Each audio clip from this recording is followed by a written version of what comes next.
2 अगस्त 1981 की तारीख, आधी रात से ठीक पहले की बात है।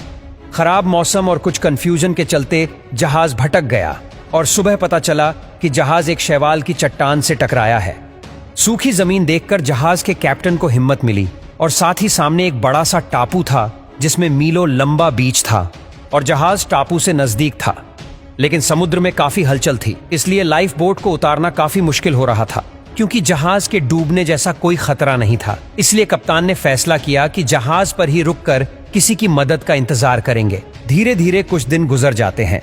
एक दिन शिप के वॉच टावर में खड़े एक लड़के को कुछ लोग दिखाई दिए। उसने देखा कि कुछ लोग टापू के जंगलों से उस ओर आ रहे हैं। पहले तो उसे लगा कि शिपिंग कंपनी ने रेस्क्यू के लिए लोग भेजे होंगे। फिर उसने नजर जरा पैनी की तो उसने देखा कि ये कोई आम लोग नहीं थे। छोटे कद के लेकिन तगड़े आदमी जिनके घुंघराले बाल थे। इनमें से किसी ने भी कपड़े नहीं पहन रखे थे सिवाय एक बेल्ट जैसी चीज के जो उनके कमर से बंधी थी। साथ ही इन लोगों ने भाले और धनुष तीर पकड़ रखे थे जिन्हें वो हवा में लहरा रहे थे।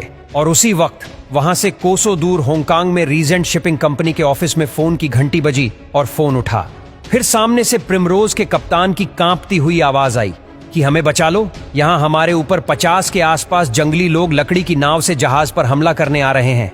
शाम तक ये शिप पर चढ़ जाएंगे और कोई बचेगा ही नहीं। जल्दी हेलीकॉप्टर भेजकर हथियार गिराओ।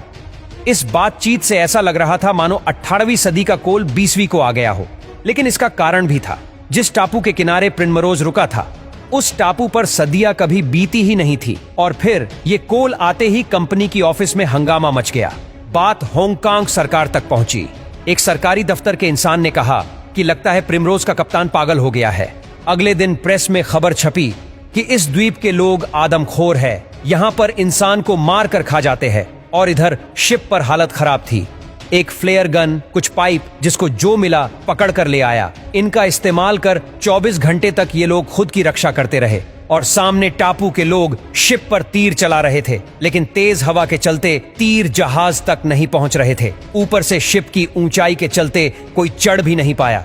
1 हफ्ते बाद इंडियन नेवी का हेलीकॉप्टर रेस्क्यू के लिए पहुंचा। रस्सी से चढ़कर शिप में मौजूद लोगों को बचाया गया और जहाज वहीं खड़ा रहा। जिस टापू पर यह सब हो रहा था वह भारत के अंडमान द्वीप समूह का नॉर्थ सेंटिनल आइलैंड था। और जिन लोगों ने हमला किया उन्हें सेंटिनल आदिवासी कहा जाता है।